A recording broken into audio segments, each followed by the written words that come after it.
નમસ્કાર બાળ દોસ્તો, હું કનુસગર ચેનલમાં તમારા બધાનું સ્વાગત છે.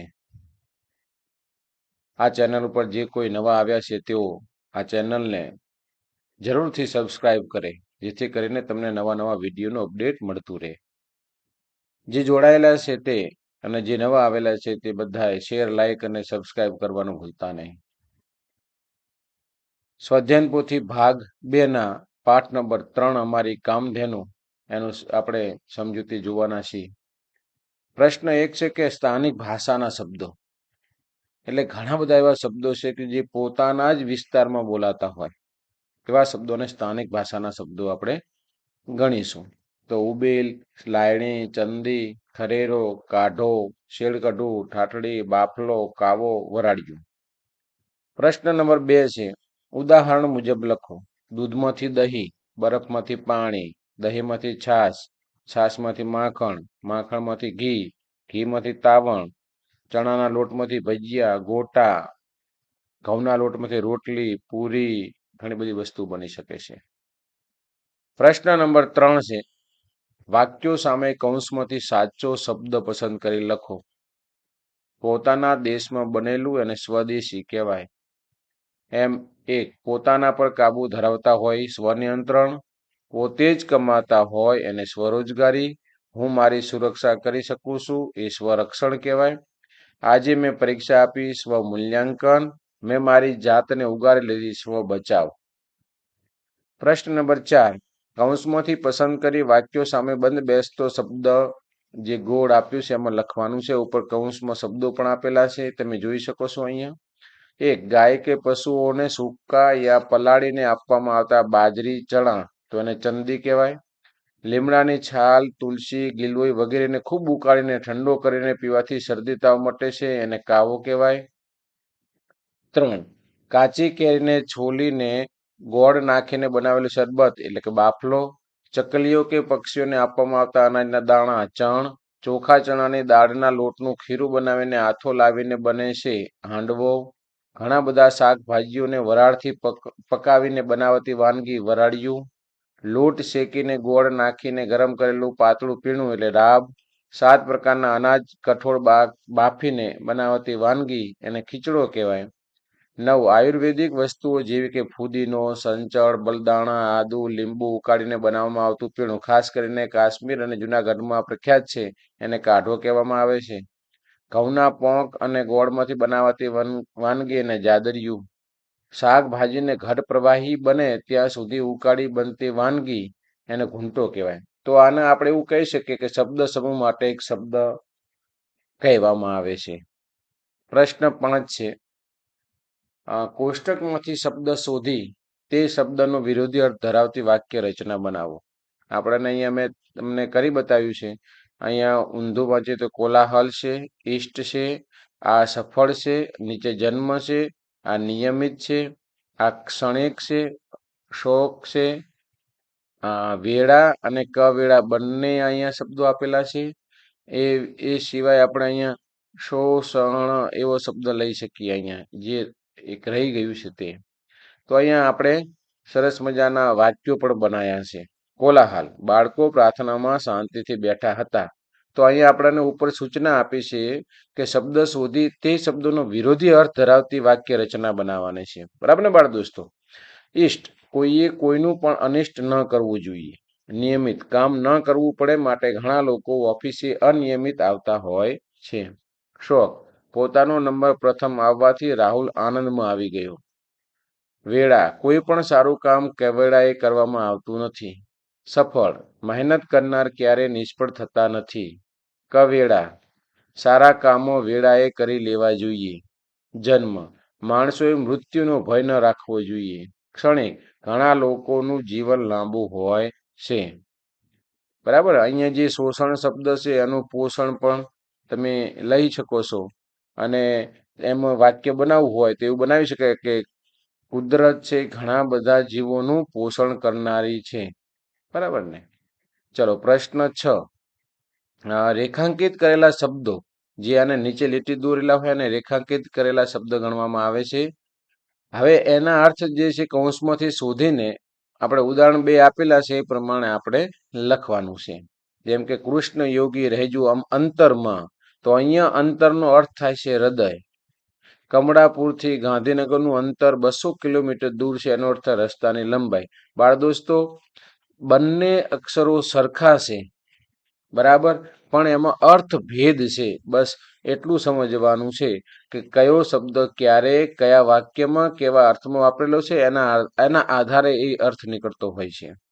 જેમ કે એક પૂજાની દાદાની કાપડની પેઢી હતી, તો અહીંયા આપણે દુકાન કહી શકીએ, પેઢીનો મતલબ.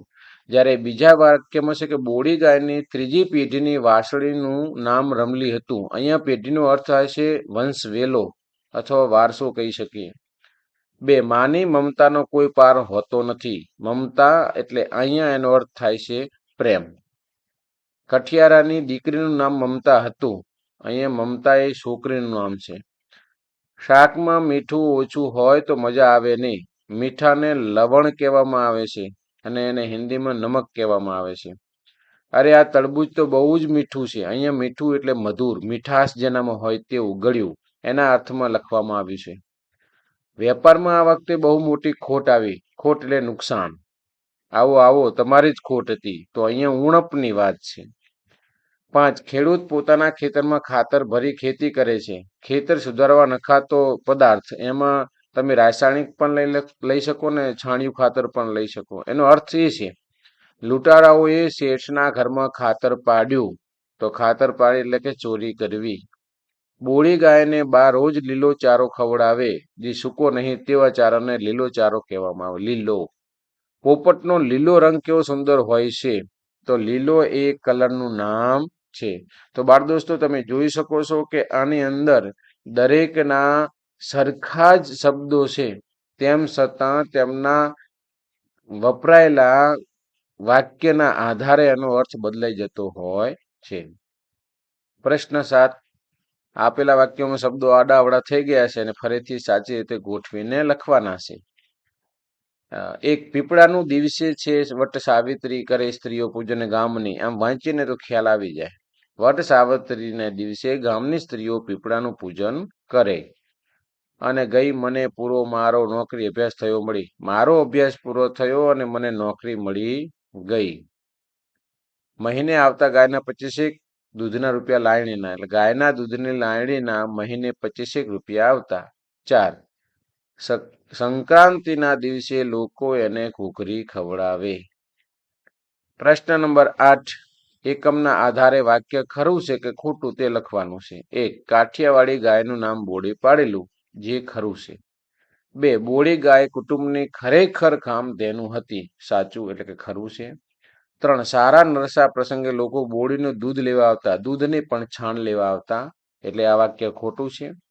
બોડી ગાય બીમાર થવાથી મરી ગઈ હતી, આ વાક્ય ખોટું છે, કારણ કે એને કંઈક કરડ્યું હતું એટલે મરી ગઈ હતી. 5, વટ સાવિત્રીના દિવસે ગામની સ્ત્રીઓ પીપળાનું પૂજન કરે છે, ખરું, આ વાક્ય સાચું છે. પ્રશ્ન 9, ઉદાહરણ મુજબ શબ્દોનો અર્થ જાણો અને તેનો વિરુદ્ધાર્થી શબ્દ લખો. બાળ દોસ્તો, અહીંયા આપણને જે ઉદાહરણ આપ્યું છે કે ઉજળું દૂધ અને આંખનું કાજળ, તો આપણે જે જવાબ મળ્યા છે જોઈ શકીએ છીએ કે એકબીજાના વિરોધી શબ્દ છે. ચલો, ખાવાના સાંસા અને દોમદોમ સાહેબી એટલે કે ગરીબી અમીરી. માલિકીની વસ્તુ અને બીજાની વસ્તુ, તો એ પોતીકું પારકું. અડીને આવેલું ને ખૂબ આઘું, અડીને આવેલું હોય એને નજીક કહેવાય અને ખૂબ આઘું એને દૂર કહેવાય. હમણાં જ રાંધેલું અને ગઈકાલે રાંધેલું, તો એનું તાજું અને વાસી. 5 વર્ષે મળ્યા તો એ ઓળખી ગયા અને કાલનું વાંચેલું ભૂલી જવાયું, તો સ્મરણ ને વિસ્મરણ એ એનો જવાબ થાય છે. એટલે આ બાળ દોસ્તો, આ છે એકબીજાના વિરોધી શબ્દ થયા કહેવાય. ખેતર વેચાઈ ગયું ત્યારે તેનું કુટુંબ બોળી ગાય ઉપર જ નપતું, એવું કેમ કહ્યું હશે? કારણ કે લેખકના ઘરની આર્થિક પરિસ્થિતિ એટલી સારી નહોતી કે બીજી ગાય કે ભેંસ ખરીદી શકે અથવા ખેતર ખરીદી શકે. બોળી ગાયના દૂધમાંથી જે રૂપિયા આવતા એના દૂધ વેચવાથી, એમાંથી એ પરિવારનું ગુજરાન ચાલતું હોવાથી એવું બોળી ગાય ઉપર જ નપતું હશે એવું કહ્યું હશે. 4, બોળી ગાય કુટુંબનું કોઈ પૂર્વજન્મનું ઋણ અદા કરવા આવી છે એવું લેખકને કેમ લાગે છે? કારણ કે કસોટીના સમયે જ સહારો બની હતી. એમની બાને ક્યાંય હાથ લાંબો કરવા દીધો નથી, તે જ્યારે મરી ત્યારે જ લેખકનો અભ્યાસ પૂર્ણ થયો અને એ જ સમયે એમની નોકરી પણ મળી ગઈ. તેથી લેખકને એવું લાગે છે. 5.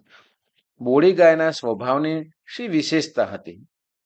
તો એક કે તેને દોરતી વખતે પગ ક્યારેય બાંધવા પડ્યા નથી. ગરીબડો સ્વભાવ. નાનું છોકરું કદાચ આંચળમાંથી હાથ નાખીને દૂધની શેર કાઢે ને તો એ કાઢવા દે.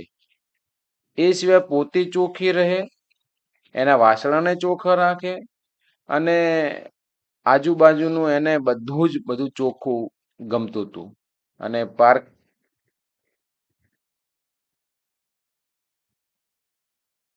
તો બોડી ગાયની સ્વભાવની શી વિશેષતા હતી? કે તેને દોતી વખતે પગ બાંધવા પડ્યા નથી. ગરીબડો સ્વભાવ, નાનું છોકરાને પણ આંચળમાં હાથ નાખીને દૂધની શેર કાઢવા દે એવા સ્વભાવની. એને ચોખ્ખાઈ બહુ ગમે, પોતે ચોખ્ખી રહે, વાસણાને પણ ચોખ્ખા રાખે, પારકાને બહુ છૂટ આપે નહીં. આવો એનો સ્વભાવ હતો. પ્રશ્ન નંબર 11 છે, કોઈ પ્રાણી સાથેની તમારી દોસ્તી વિશે લખો. બાળ દોસ્તો, અહીંયા તમને જે પણ પ્રાણી ગમતું હોય, કૂતરું છે, બિલાડી છે, પોતાની ગાય છે, પોતાની બકરી છે, એ બધું જ વિશે તમે લખી શકો. મેં અહીં સરસ મને એક પ્રાણી વિશે લખી છે. એ પ્રાણી છે ઘોડી અને એના વિશે મને સરસ ગમે છે ત્યાં લખ્યું છે. તો બાળ દોસ્તો, આ હતું આપણું સ્વાધ્યાયન પોથી ભાગ 2 નો પાઠ 3 નો સમજૂતી. જો તમને આ મારો વિડીયો ગમ્યો હોય તો જરૂરથી આ વિડીયોને તમે શેર કરજો, તો બીજા લોકોને પણ આની અંદર માહિતી મળતી રહે અને નવા દોસ્તોને પણ સબસ્ક્રાઇબ કરવાની વિનંતી કરજો. ચલો મળીએ આગળના પાઠમાં. ત્યાં સુધી જય જય ગરવી ગુજરાત.